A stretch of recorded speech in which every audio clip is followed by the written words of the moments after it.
Hi, everyone. Welcome to North and South Podcasts. This is Tim speaking. This is a creativity podcast, but we're also going to talk about a lot of issues to do with well-being. And it's my pleasure to introduce to you Isla Horton Foster, who is the author of Edging Gradually Towards Oblivion, which is a book of poetry.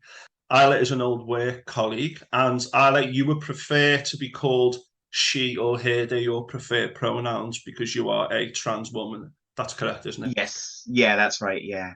Excellent. Now, the book, which I read about 2 or 3 weeks ago, I read it in a few days because I'm busy with a young son.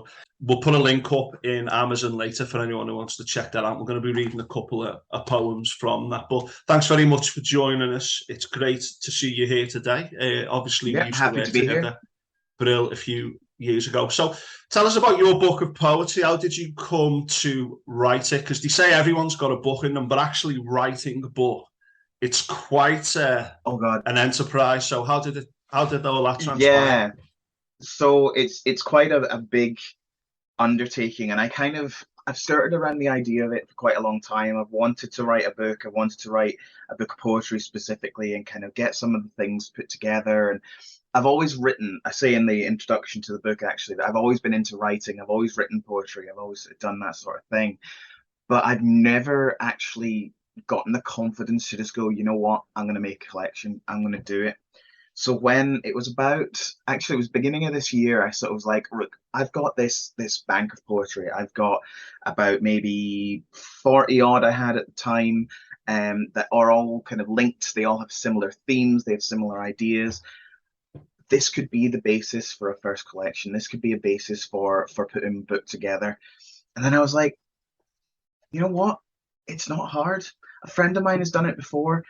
And I mean, I say it's not hard, it is hard, but it's one of those things where it's kind of like the actual process in and of itself. Once you've done the research, once you've looked into it, and then once you've actually decided, right, I'm going to do it, and here's what I'm going to do, and you have a plan, it becomes a bit easier to actually just kind of get it done because you're looking at things like the best ways to publish it. And actually, the reason it's through Amazon, I think politically we can all say that Amazon's somewhat questionable, but Uh, unfortunately, it's the easiest way to publish books if you're a self-published author.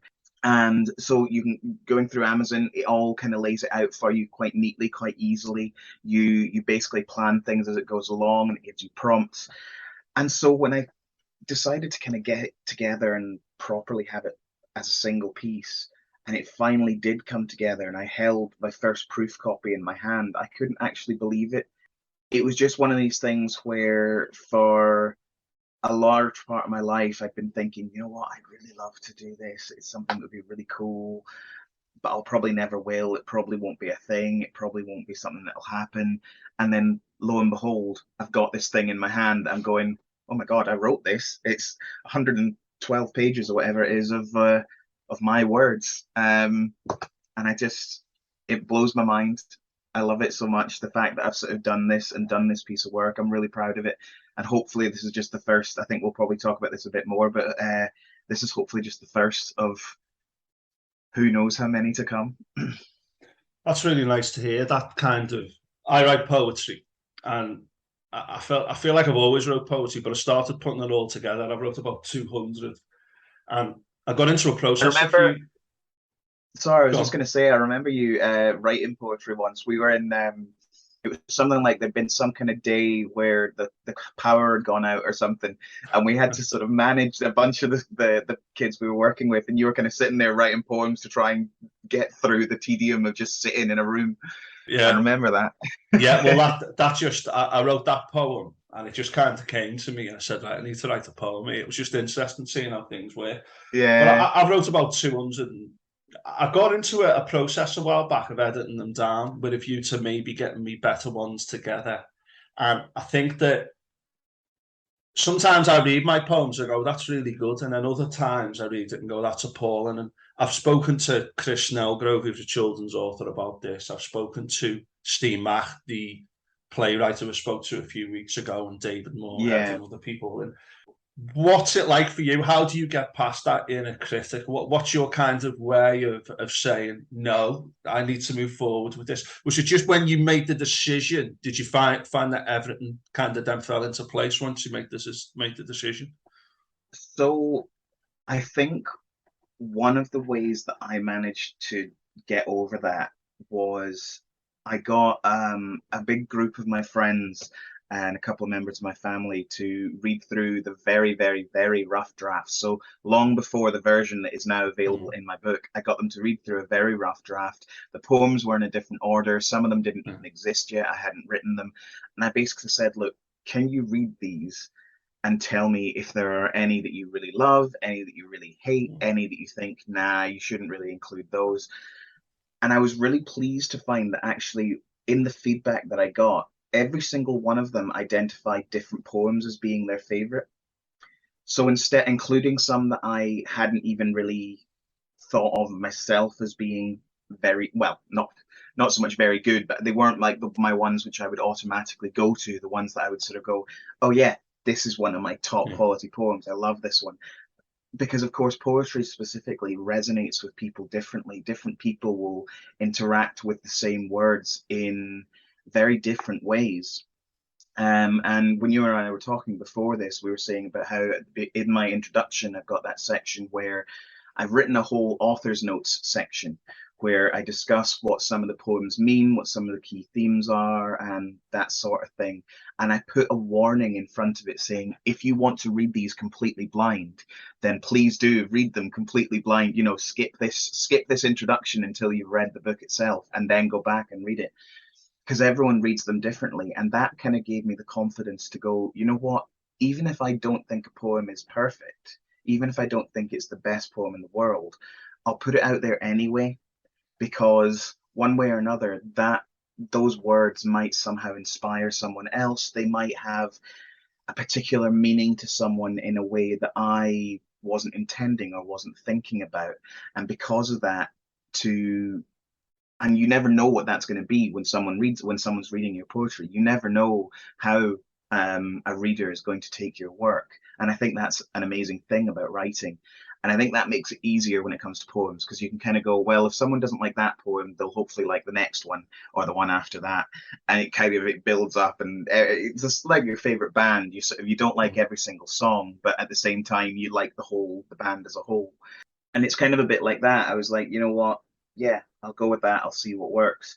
And there were a few where when I wrote them, I was just like, nah, that's not, no, just does not work. There were a few that I was just kind of like, you know what? I just cannot let this see the light of day. A couple that were in sort of first drafts and things like that. But I think because a lot of what I write is based around what I'm feeling at the time and how I'm, what emotions are going through me in my head at a particular moment in time when writing. A lot of the time, I don't like to heavily edit my poems. I'd rather discard a poem completely than just heavily edit it, if you see what I mean. So that I can go, well, this is actually the snapshot of what I was feeling in this moment. And that snapshot might be, one of my poems in the book, Villanelle to My Current Mood, is very, very sweary. And I won't use that because I don't want you to get kicked off YouTube and Spotify. But it's a poem which I think it doesn't, in some ways it doesn't work. In some ways it's a bit clunky. It's a bit, it's not the perfect poem. But on the other hand, it expresses the fact that when I wrote it, I was in a really annoyed, I was so I wrote this poem, and it's there. It's part of what I was trying to explore in the book with regards to life and what was going on. And I kind of went, you know what? It's not perfect, but I'll keep it in anyway. Some people like it, some people hate it, but it's I like to hear different reasons. I think older generations have a tendency to think the excessive swearing in it is a bit much. Yeah. I mean, when I read it, I knew the character you were referring to, and I kind of got it, and I liked it for that reason. But again, I think that I just love talking about creativity and the creative process. I'm It's in the great, element, isn't it? right? It's so nice. Yeah. But Steve McElroy spoke to a few weeks ago. He said when he was writing plays, he'd say you get a few people together and he'd read each other's plays and go, change this, change that. So Yeah. did you find that when you shared it and then got the info back, that made it a lot clearer for you that, right, okay, I know how to move forward? And I think that's an important part of the process. Yeah, As you said 100%. before, I thought the introduction was fantastic because after that, I felt like I had a little bit of a way into each poem early in the piece. And again, people work both ways, don't they? Some people like to, when people go on holiday, some of them go, right, I'm going here. And they just Yeah, go. And others like read a book beforehand and go, right, I'm going to go here. And, I'm gonna go there's here, different here, ways of here. doing I it. must go to this place at this Yeah, time, and yeah. yeah, But I thought that intro worked brilliantly. And the poetry, there's quite a few different themes, and you don't really stick with chronology, which is good. And the themes, you don't have like a section on one theme and a section on another. I thought that was quite good the way yeah. you went back and forth.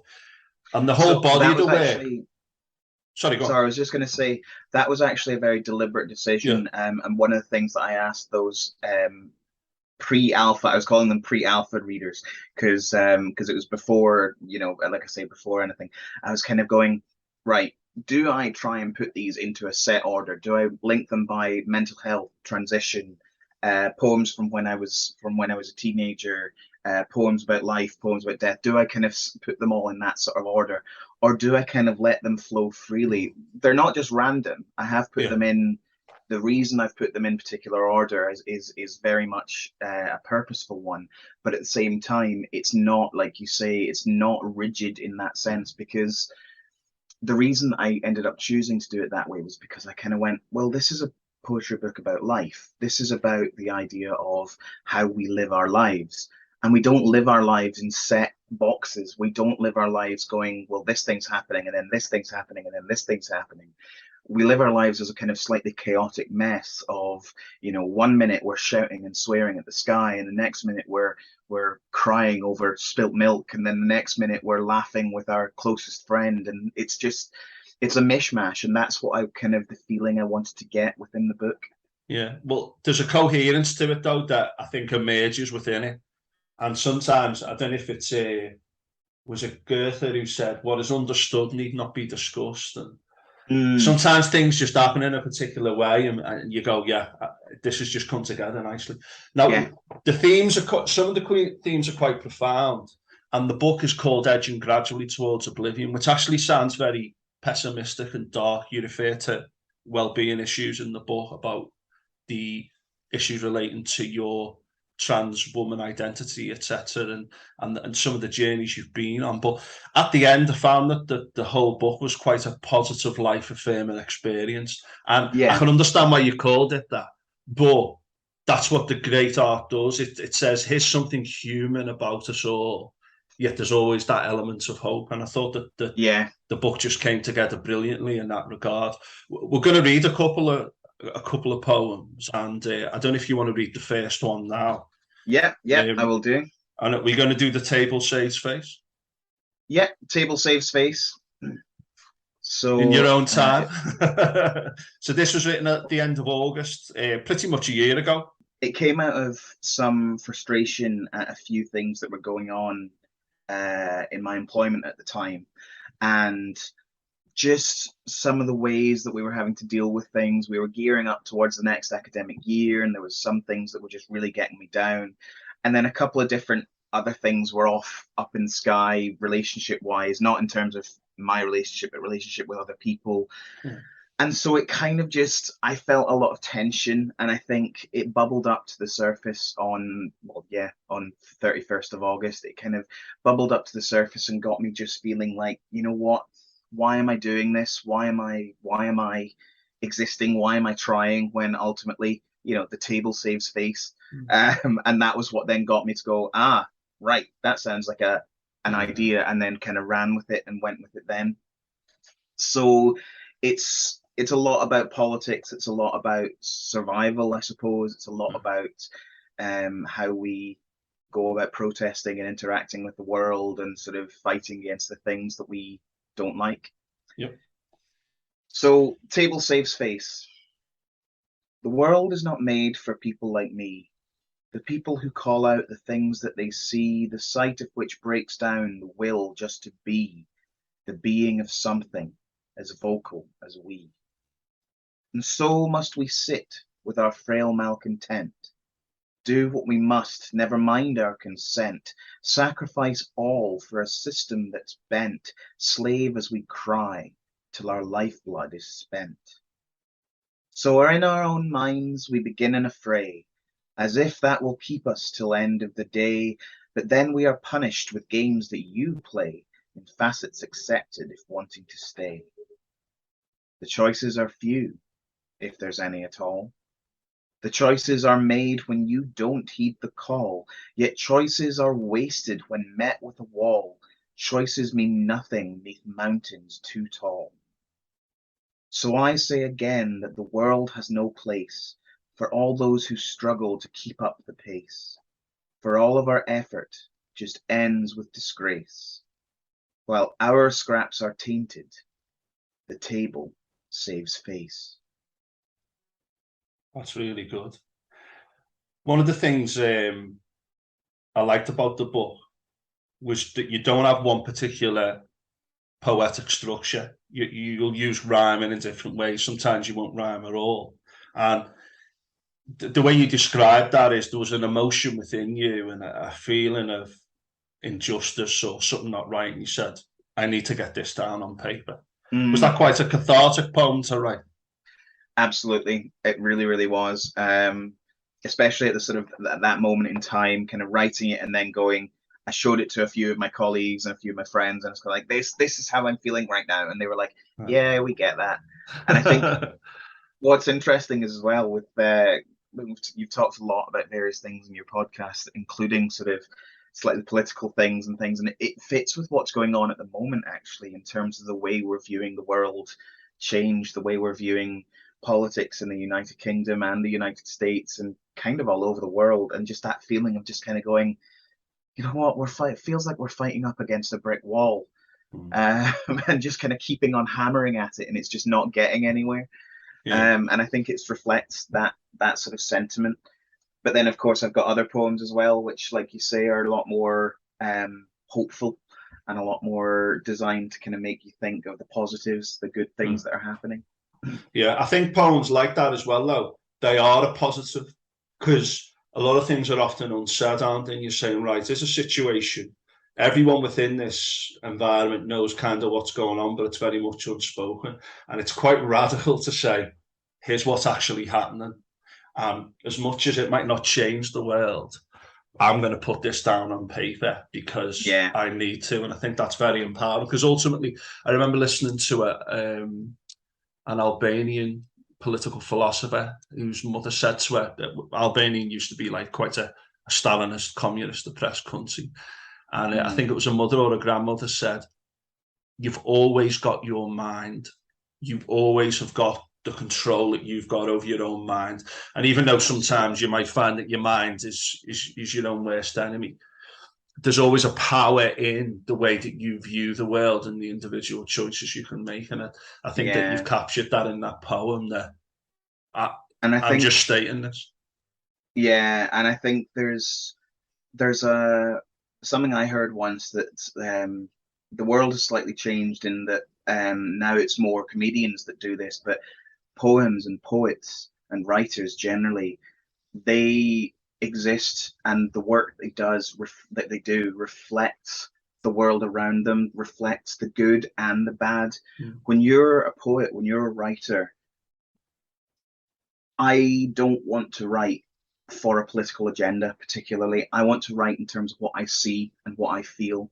And if that means calling out the negative, calling out the bad, then that's ultimately what then appears in the writing. And to go back to what I was saying before about people interacting with a poem in a different way, I've got the reasons that I wrote that particular poem, The Table Saves Face. But a lot of the themes, a lot of the ideas will resonate in various different scenarios, because ultimately it still comes into that human experience, that sense of, what we've been living through collectively one way or another. And everyone feels like that way at some point in their lives. To be honest, probably even the people who are sat at the table and throwing down the scraps, they probably sometimes feel like, they're hitting up against a brick wall to because that's what it means to be human, I suppose. Absolutely. I think I'm doing a podcast on the Holocaust, which I found very difficult to finalize. And I went to a workshop in Auschwitz one, and it was an art workshop, and it was art that had been drawn or written by people after they had survived the Holocaust. But it was Oh, also wow. art that had been produced within the camps. Now, apparently, if you were found writing or creating art, it was a death sentence. But some of the guards had some of the people, some of the prisoners make things, and some of the prisoners did art and buried it, not knowing whether it would ever be found, not knowing if Oh, they would be wow. dead when it was found. But they felt the desire to create because it's the ultimate coping mechanism. And a lot of the Yes. survivors of the Holocaust, like Frankel, who were mentioning, Mike, he survived Auschwitz, and he said every day you had to make that very difficult choice to find meaning in the day. And I think that Yes. ultimately poetry is a response to the world where people find meaning. And I mean, you obviously you've seen Dead Poet Society, where he asked them to rip out the chapter at the start of the film, like, is an essay on what makes a good poem. And he Yeah, said, yeah, rip that yeah. out, Rip because it what out. makes Get rid of it. rip it out, because what makes a good poem cannot be defined. No. And yet there's themes and there's structures and there's things we can learn, but ultimately it's an expression of the inner world that Yeah. resonates with the outer world. And I think that poem captures that brilliantly, and also all your other poems. You discuss mental health in your work, and we can tie this into your transition as well, because you've recently gone through a bit more of an advanced stage of transition, if Yeah. that's the right way to put it. So how's that going for you, and how are the mental health challenges that surround that, and what came before it, and how's that reflected in your Yeah. poetry? You might want to deal with them two separately, but I'll leave it down to you. Well, yeah, yes and no. I think there's a lot of ways that they overlap. So a lot of Mm. different ways where my transition and my mental health have actually been so completely intertwined, so Mm. completely tied together that it's hard to actually pull them apart and see, Yeah. well, what actually is one and what is the other. Which doesn't mean that to clarify a point, it doesn't mean that my transition is related to my mental health in a Yeah. very profound way. It's more that the issues that come up as a result of my transition and my gender identity have a very profound effect on my mental health and my well-being. And similarly, choices that I have to make, or decisions that I have to make with regards to my well-being, are also then affecting what I do in terms of my transition and how I move forward with that. And I talk about that quite a lot in the book. So, in terms of, I deal a lot with arguing against the negative perception of trans people that is kind of a prevailing sentiment at the moment, certainly in the media. And people who are very anti-trans, they've got very loud voices, they've got, big platforms that they're able to shout at out from the rooftops. And then there's people who are then at the bottom, who are the people who are actually having their lived experience, who, Mm. when you're hearing that person from on high shouting about how you are, essentially calling you a pedophile or a rapist or something like that, just for existing, just for simply needing to go to the bathroom, just for simply wanting to live your truth as an individual, as a person, and that gets to you, and that has a profound effect on mental health and well-being and Mm. how you're actually viewing things. And so often it's completely unnecessary, and I do talk about that. There are a couple of poems where very specifically I sort of talk about that sense of, why does my life matter? One of my poems, Who Am I, for example, talks about the fact that it starts off with the line, I'm just another person, really. And that kind of sums it up. I am another person who goes through the challenges related to my mental health, towards my transition to, whatever, but I'm still a person just like anyone else. Yeah. And so is the same for all my brothers and sisters and all in between, who are on sort of the gender identity spectrum. And I think it's something which is difficult sometimes to reconcile with the fact that the world outside seems to be constantly sort of beating us down, constantly trying to fight against us. And it's hard. I have I'm quite lucky in some respects that I have very supportive friends, and I've now got a very supportive workplace that I can kind of be who I need to be and do what I need to do. And actually, sometimes it kind of works in my favor, because the fact that I am who I am when I work in student support at one of the Liverpool universities, and the fact that I'm, you know, obviously there and able to kind of relate to what students are going through in terms of their mental health and well-being struggles, the fact that I can kind of go, yeah, I get that, different reasons, but I get that entirely.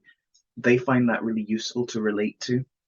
And I think that's something which I'm I'll use the word privileged in this sense, because I am privileged in that I've got the privilege to be able to use my experiences positively.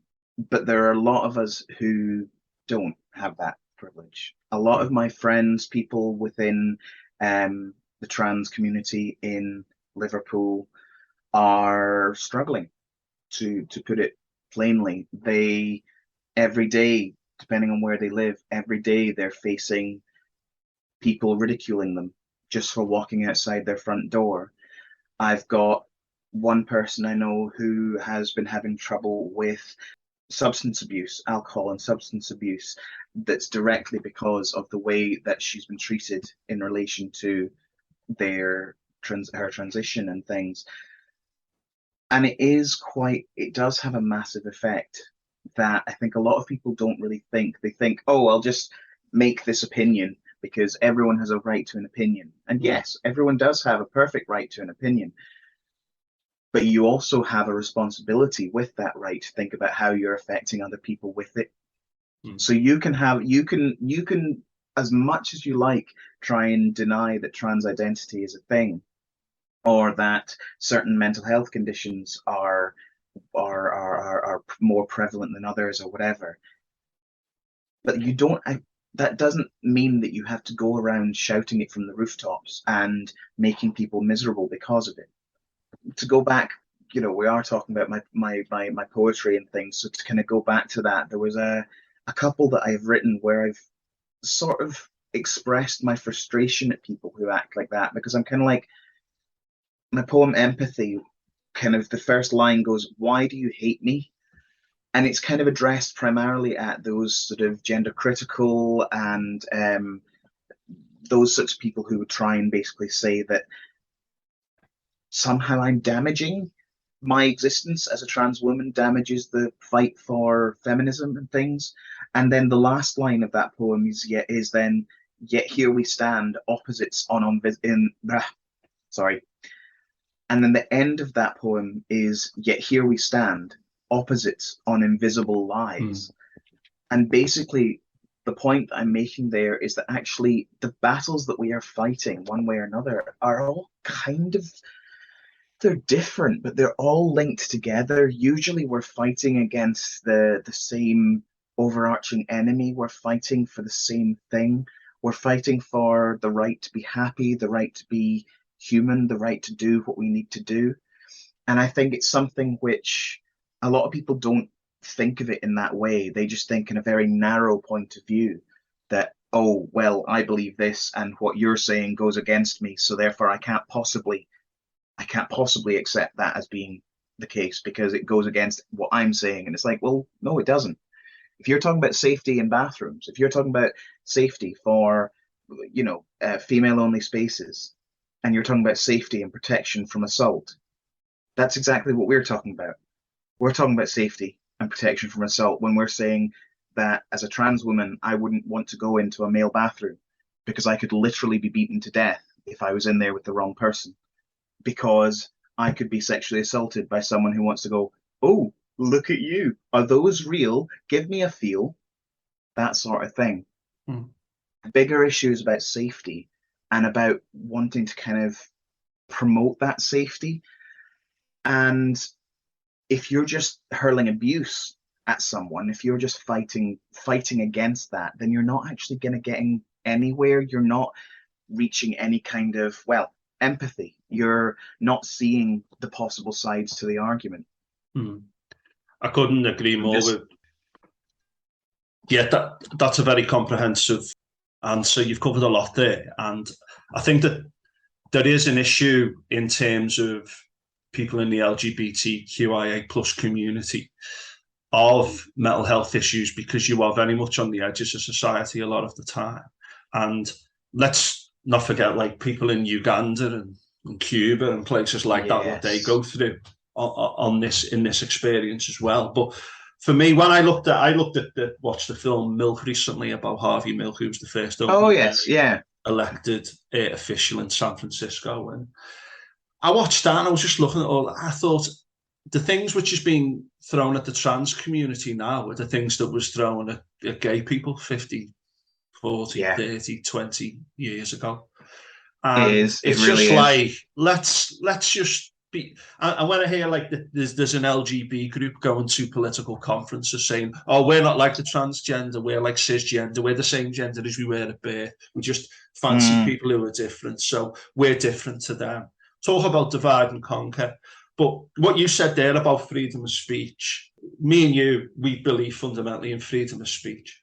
The mm. issue that I think a lot of people forget is that you've then got that responsibility. Free speech isn't Yeah. the issue by itself because if someone says, "Oh yeah, that school shooting that didn't actually happen. That was just the deep state trying to get our guns off us," like Alex Jones has been alleged to have said. I'm just throwing alleged in there in case one of Yeah. Yeah. people Yeah. Yeah. listening throws it at Alleged. me. But um, Allegedly. yeah, that's irresponsible. And another person, Jordan Peterson, who some very good psychology. He talks about some interesting psychological theories, but he effectively made his name by saying, "Sorry, I'm not being mandated to use chosen pronouns." Now, if someone comes into my classroom or there's a work colleague who says, "Hi, my name's Phil," I'm going to call them Phil. I'm not going to make a career out of the fact that I'm refusing to call them Phil by Yeah. law. It's Yeah. absolutely ridiculous. And that type of free speech, where it doesn't matter what the opinion is, you should be allowed to say it, regardless of the repercussions, that is irresponsible. While we still Yeah. defend freedom of speech, Yeah. because by those words, you then cause hatred to go to other people. And as you said, Exactly. these things are then echoed and promoted in particular media ecosystems which reinforce those opinions.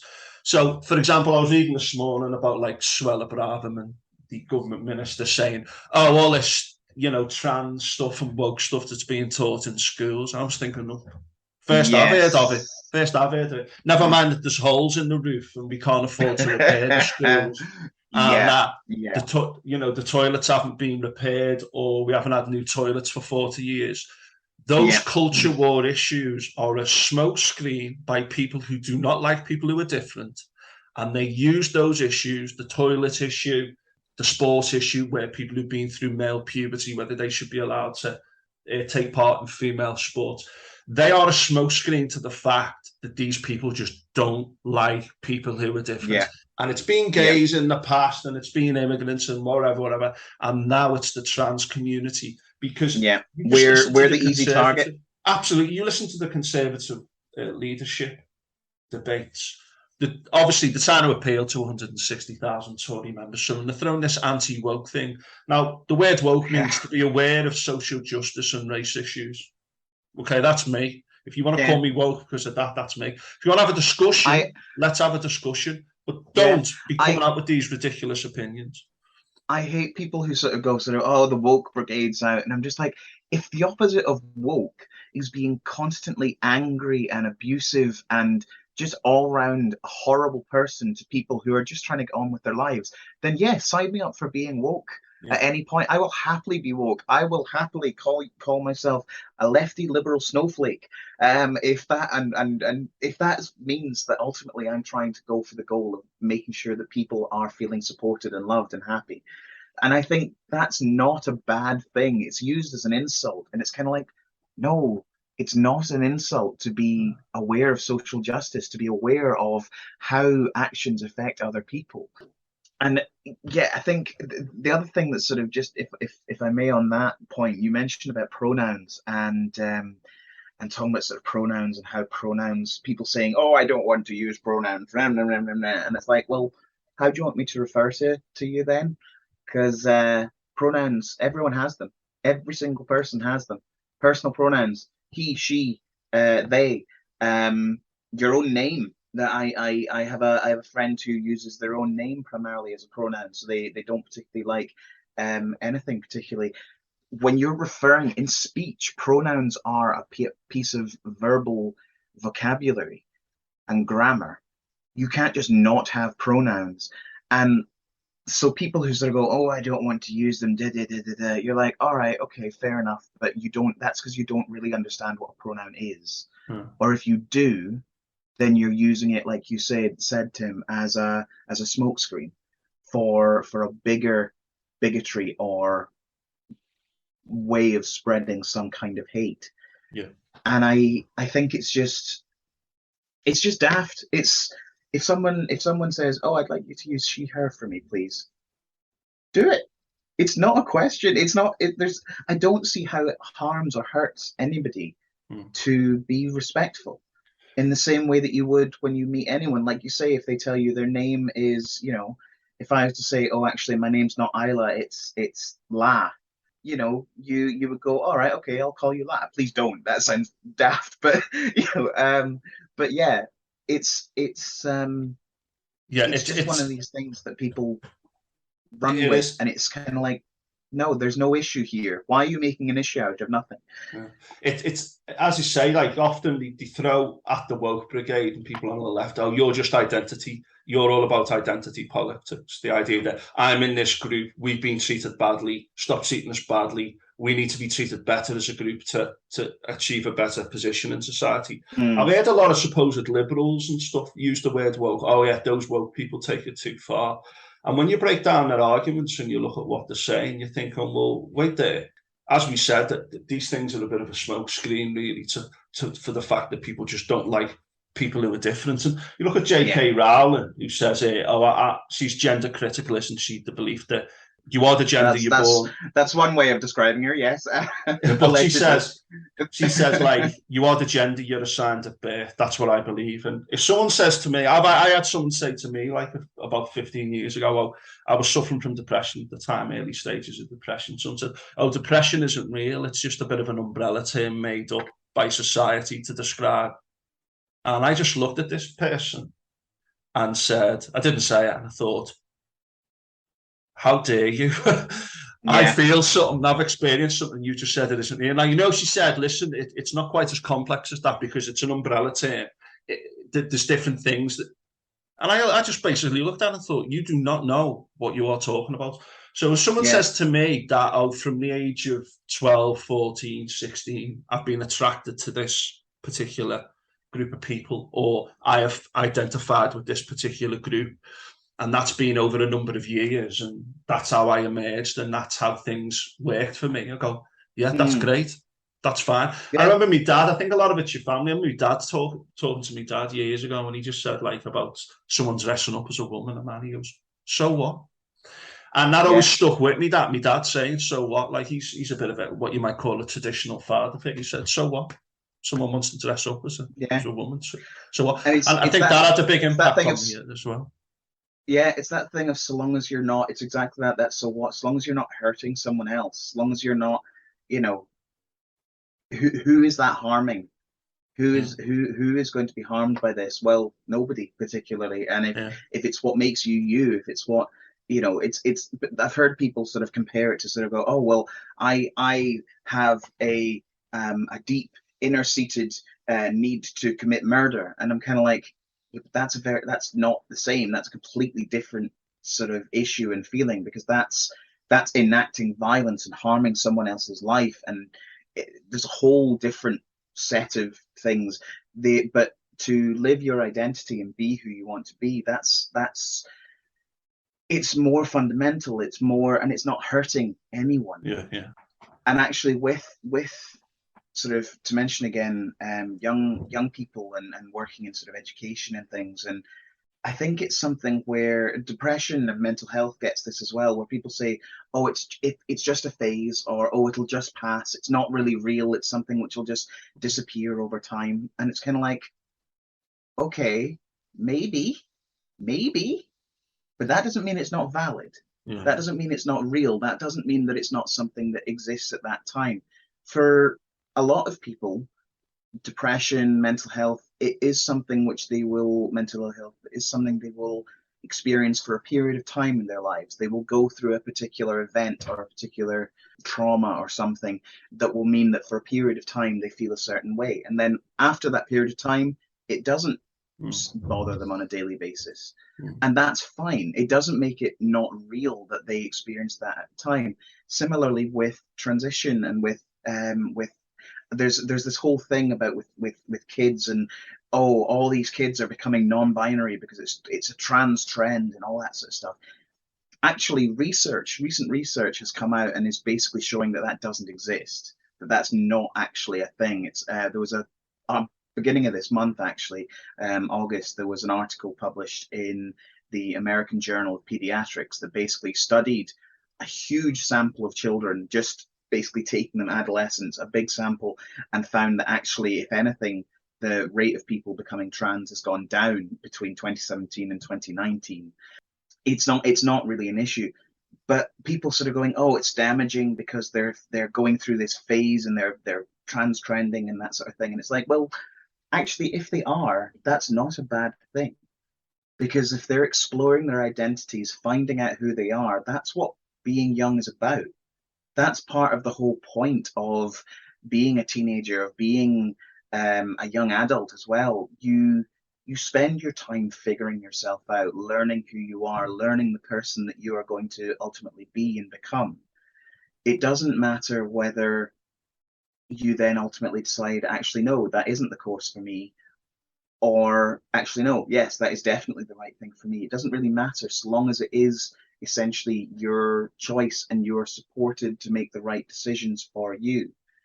And if something which on that precise point, I on my TikTok, I have a couple of people that I follow who are actually detransitioners. So people who did transition, so they were female, transitioned to male, and then transitioned back to female, or detransitioned, I should say, back to female. And they're often used by these gender critical people as weapons. They sort of go, oh, well, look, this person was never trans to begin with, and they didn't deserve to be put on hormones and given medical help. They should have been stopped before it got this far. And actually, these detransitioners themselves are going, no, I made a mistake, but I was trans. I am trans. I still have that part of my identity. It is still something that I lived through. It's what I experienced at the time, and I might not have understood it. I might have got it wrong, but that doesn't mean that it wasn't a valid part of my identity at the time. And it's kind of that thing of going, you have to accept that ultimately people are going to be people, and people are going to make mistakes about their own self. We all do, every single person, even if you are, the straightest, whitest, cisgenderedest. I'm getting into 10 years lines here, but sort of if you're kind of, you're Mr. or Mrs. Normal in inverted commas, people make mistakes. It's part of life. And, as people who worked in education, you and I know all too well, kids do it all the time. But the solution to them is not to beat them down for their mistakes. It's not to berate people. It's not to weaponize them. It's not to belittle them. It's actually to help people learn from those mistakes and develop as individuals and sort of become more than they maybe were beforehand, become something else, something that is more true to themselves. Yeah. So I'm on my high horse now. No, you've got me going. No, but it's true, isn't it? I just want to say before I forget, Aisla, you mentioned before about your poem. Your current employers are not the people who you refer to in that poem, just so it's clear to people who are listening. I think if someone says, like, as part of a discussion, okay, what do we do about toilets moving forward? How can we best accommodate trans people with the toilet issue? Or, okay, what do we do with people in sport, etc.? Let's come up with a policy or whatever. Or let's have a chat about the transition and process and how it's done, etc. They're all valid questions to ask with an open mind and look at research-based stuff. it's this general dislike of, oh no, that's not right. I mean, someone who's cisgender, sorry, everyone, a lot of people that are cisgender, and it's people who are gender critical say you can only be the gender you are at birth, the biological sex you are at birth. You can't change. That's what people like J.K. Rowling argue, and I would just Yeah, say, well, I know someone who has got lived experience that doesn't agree with that. So, J.K. yeah, Rowling, what would you say to that? And yeah. it's about when they come up with The opinions like that, and then it doesn't even get past the first base, and it's part of an no, ideology of often anti-woke, anti-immigrants, yeah, anti-difference. Basically, and that's where it's an and issue. it's also often a deliberate, or maybe it's not deliberate, and maybe I'm being too critical myself here, but it's also a misunderstanding or simply just an ignorance towards actually how certain things work in Yeah, terms of science, like the way science works and biology works. yeah, So to take what you were saying about sort of trans people in sport, and they're sort of like, oh, if someone has been born as or gone through male puberty, they were assigned male at birth, and they shouldn't now be able to compete in a woman's sport because they're going to have a massive advantage. Um, Actually, after taking hormones for a certain period of time, the body of a trans woman loses muscle mass, but retains things like bone density and things to some extent. And if anything, is somewhat at a little bit of a disadvantage in the sense of because of the body's chemistry and the body's hormones and balances changing. The same with a trans man, they will have levels of testosterone that are affecting their bodies in very different ways. Um, Chemistry doesn't, body chemistry doesn't work in a set, everybody is in the same box. That's not how it works. yeah, The fact of the matter is, I have less testosterone in my body than any cisgendered woman. yeah, Because of the treatment I'm on, I have no testosterone yeah, other than very trace amounts within my body, because that are produced sort of as part of a natural process. But a natal female, so someone who is born as an assigned as a woman and has lived their life as a woman, will have natural testosterone produced in their body, less than men, but will still have that natural testosterone yeah. that I don't have. Um, and it's kind of, there have been more and more studies that are coming out as well, and that have shown scientifically there are hormonal differences or even slight brain chemistry differences within trans people than there are within cisgendered people. There are, unfortunately, some of it's very difficult to capture, and there's also a problem with research methodology. So making sure that it's impartial, making sure that it's not trying to prove a point and things. And I accept that. But at the same time, it's kind of, there's so much more to science than what you learn in secondary school, which is what a lot of the basic gender critical arguments are about.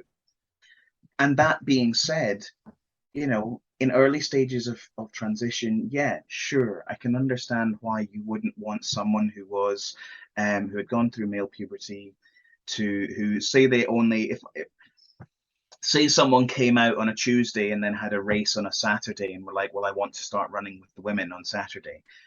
Yeah, I can understand. This might be a bit controversial, but I can get how that would be a problem. There is such a thing as a compromise and a middle ground.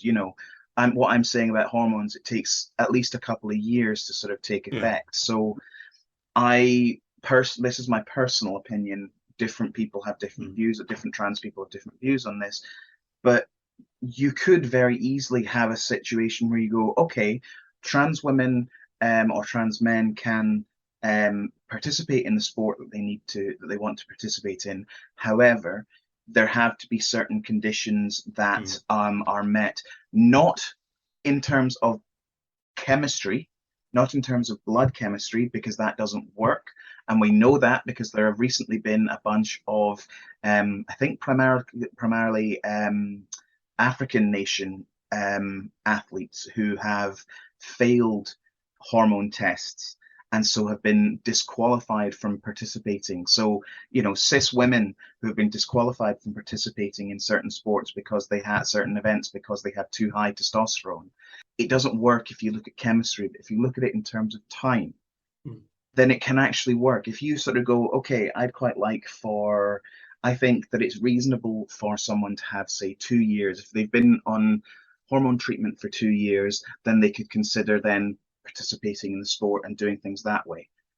And I think that's not necessarily, some people would view that as being, well, they should just be able to do it anyway. But actually, there's that need, I think, for a degree of compromise, a degree of thinking things through, a degree of working through those issues that actually benefits everyone and works for everyone. And it's to do with being open to that and allowing yourself to discuss those things. Toilets, for example, the toilet issue again. I mentioned this earlier. It's about looking at the bigger issues of safety within toilets and within those sorts of spaces, and also providing places which are perhaps cater for everyone, so that everyone feels catered for, everyone feels secure and catered for. People sort of complain against gender neutral toilets and things like that, but if you think about gender neutral toilets, your house has a gender neutral toilet. If you've ever been to a swimming pool where the changing rooms are just open but are individual stalls, that's a gender neutral changing room. These sorts of spaces exist all over the place. Disabled toilets are almost always accessible for a male and female disabled people. So it's about a wider conversation in terms of, well, how can we make people feel safe? How can we make people feel accepted whilst respecting everyone? And it's not easy, but it is, I think, possible. But the important thing is to be able to have that conversation and to not have it as being essentially a mudslinging match. And I will always willingly debate someone on, so this is where the sort of the trans debate, for want of a better term, comes in. I will always happily debate or discuss a trans issue with someone if they're willing to discuss it with me and actually listen and actually reflect and be critical and discuss it. I've had plenty of discussions with gender critical people, and it's been fine. As soon as it turns into a personal attack or a bigotry of some sort, that's when I go, yeah, you don't want to listen. And unfortunately, that's what you come across all the time. You come across people who ultimately they don't want to listen. We've said it before already, and I'll say it again now.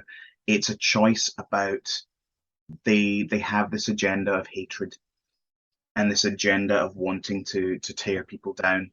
And no amount of science, no amount of logic, no amount of calm discussion, no amount of compromise or solution will ultimately be enough for them, because their ultimate thing comes down to, I hate this group of people. Yeah, and again, I think you've summarised that debate really well, because the contentious issues say, okay, there's a few issues we need to discuss. Let's have a discussion.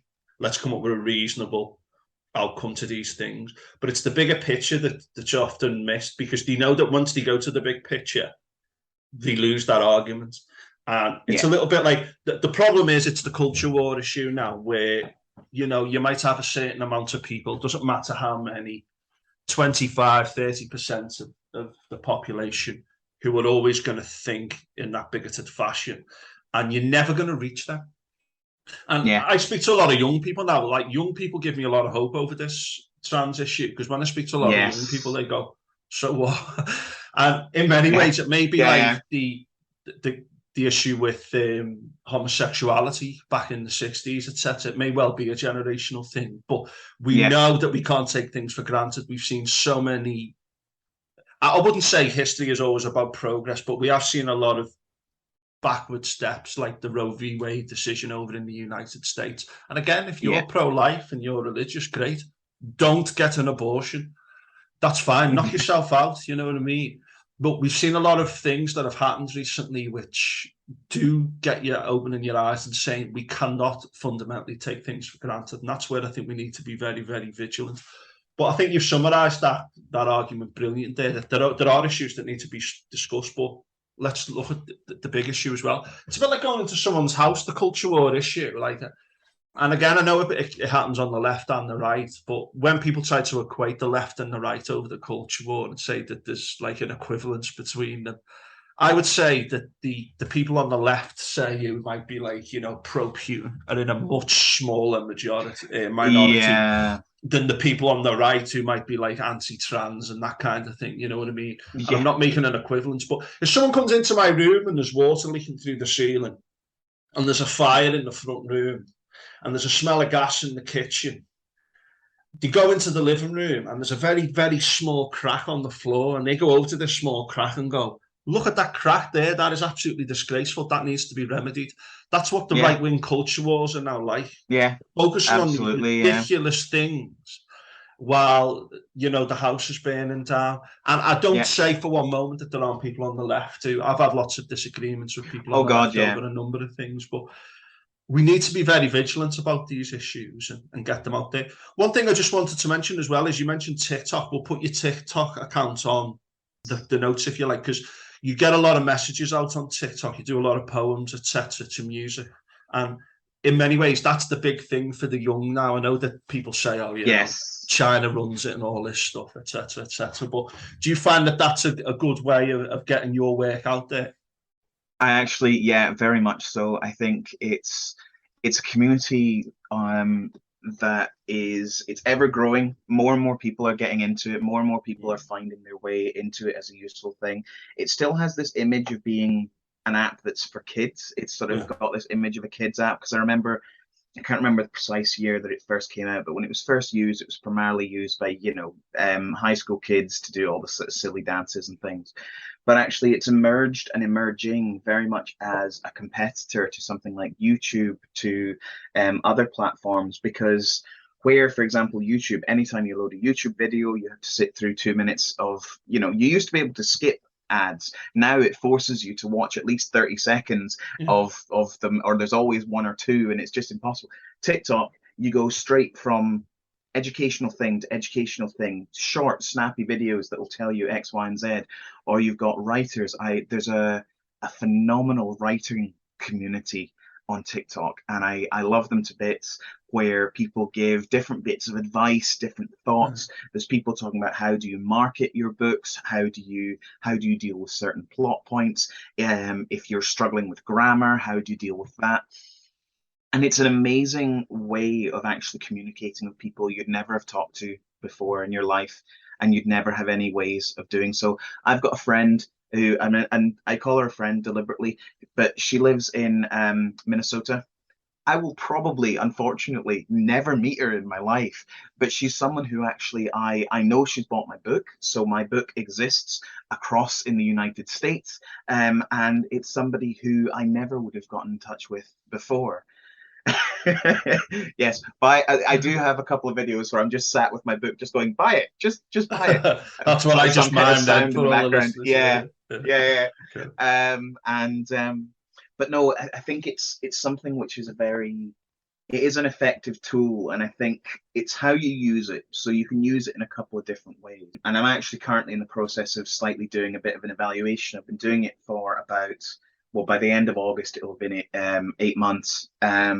And so I'm going to do a little bit of a review and think a little bit about perhaps creating a second account and splitting. So I do a lot of trans stuff alongside a lot of poetry stuff. Mm. So I'm thinking of possibly splitting the two accounts and having two, which means I'll have less followers, but I'll hopefully in on each account, but hopefully have the right kind of followers on those particular accounts, if you see what I mean. So I'm building those sorts of audiences in the most useful way. I don't know. I haven't decided. It's a growing platform. Nobody quite, you get these people who sort of go, this is how you become TikTok successful. And I'm just like, you know what? Even if one person sees a video of mine and they've never seen it before, if I do a video and it just one person sees it and go, hey, that's cool, I'll take that. Do you know what? I And think you might have convinced me to set up a TikTok account. uh, Just as a well, way of this branching out.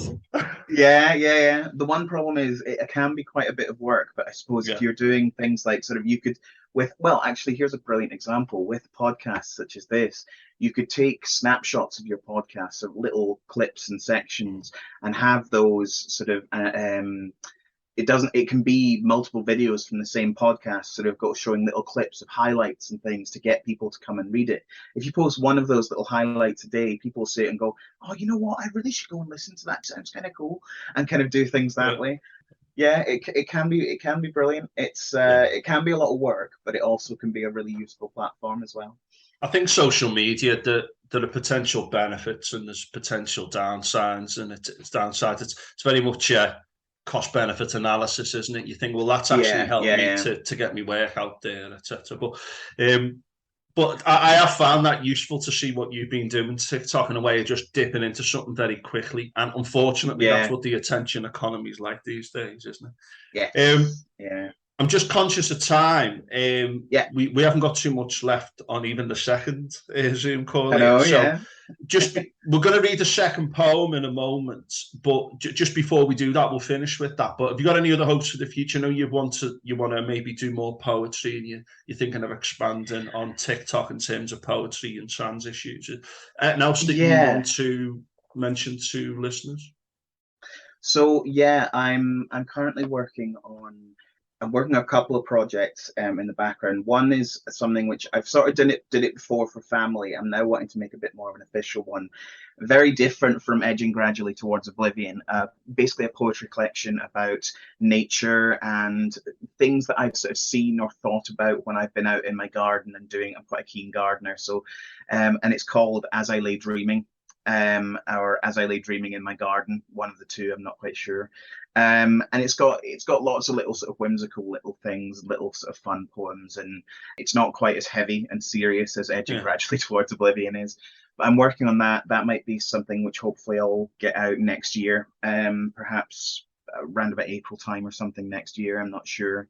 But I'm also working on a novel at the moment that I want to. I've got a plan, I've got an idea in my head, I've got things. It's a sort of cosmic horror mystery kind of story that sort of talks about this kind of this person has disappeared. His daughter is trying to find him, and in doing so, uncovers this big sort of mystical stuff that's going on in the background with a deity known as the Formless One. And it's kind of a cool idea. I've got the plan. I just need to sit down and write it basically, but that's a longer term project. But I've got a couple of short stories and things as well on my website, which I'll give to you. It's just ahfrights.com, and it's kind of that a lot of that is reflective of the sort of fiction I'm writing. In terms of politics and in terms of moving forward politically and things, I will always stand up for trans rights. I will always promote voices of those who are beaten down a little bit. And yeah, I hope to continue doing so, and raise up those voices as well as my own, hopefully, but particularly those of other people. Brilliant. Very positive way to end. I would urge everyone to buy your book, Edging Gradually Towards Oblivion, not just because of some of the themes we've mentioned, but just in terms of the human experience. It is a great book of poetry. We'll put contact and social media in the notes, but do you want to finish with Blues and Coffee? Yes, I will finish the Blues and Coffee. Which was written earlier this year in Earlier this March year, March. 22, yeah. So it was written, I was kind of having a bit of a weird moment and kind of sitting on my own, lost in thoughts. And I just thought I'd put some of those thoughts down. And it's kind of a nice little snapshot of the sort of experience of life, that everyday kind of moments when you get stuck in your head a little bit. And also find yourself, Liverpool, such a wonderful city, and you find yourself in a really weird situation. So here we go. There's something inherently satisfying about a strong coffee and loud blues in an Irish bar in Liverpool on a Sunday. It speaks to me in profound ways, a link to the past I never had, the lie of false nostalgia. When I was younger, these times sometimes led to heavy booze, self-destructive tendencies that led to a metaphorical gutter, the likes of which a middle-class university student knows nothing about. I used to know a woman who sang blues. She used to joke that all she needed was a strong drink and a man to knock her around. I think she managed to find both once. I sipped my coffee, Aretha Franklin blasting through the speakers during a refresh, RESPECT. The double bassist tells me to smile, which annoyingly works despite the low brand sexism. I might be being a bit harsh here, actually. Meanwhile, I'm dying for a cigarette, even though I've never been a smoker. A controlled and controllable vice that I can oversee. I can choose. Long term, those things will kill you. The odd one won't hurt, can it? I wonder where that woman is now. We lost touch a long time ago, with no way to really reconnect. I wonder if this is what it's like to get old. One day I might find out. But for now, I just need to get out of my head. Blues, by definition, is transitory, moving from place to place without anchor or somewhere to call home. Meanwhile, I, thankfully, have both. Brilliant. As a Liverpudlian, I think I know the bar that you're referring to. I'm not going to say you will it. do. I'm not going to say it, but in terms of a place and time, I love it. And you know that thing you were saying about the way that the university student life, you just view the world completely differently when you're going through that. And I think some of the best poems are just written in these little situations where you just write about like the kind of experiences that are going through your head. That are running through your head. And the music, the cigarette, even though you don't smoke. The idea that like, oh, I'm in control of this because there's something you can control, a vice that you can control. But yeah, really nice. And I think that's a good example of some of the lighter poems throughout the book as well. And I would really urge people to read it. Aisla, we've got a minute left on this Zoom call, so I think we'll end the podcast there. Thanks very much for coming on, for sharing your experiences. Best of luck for the future. Thank you for having me. And we'll put all your details in the notes. Thank you very much. Excellent. Thank you very much.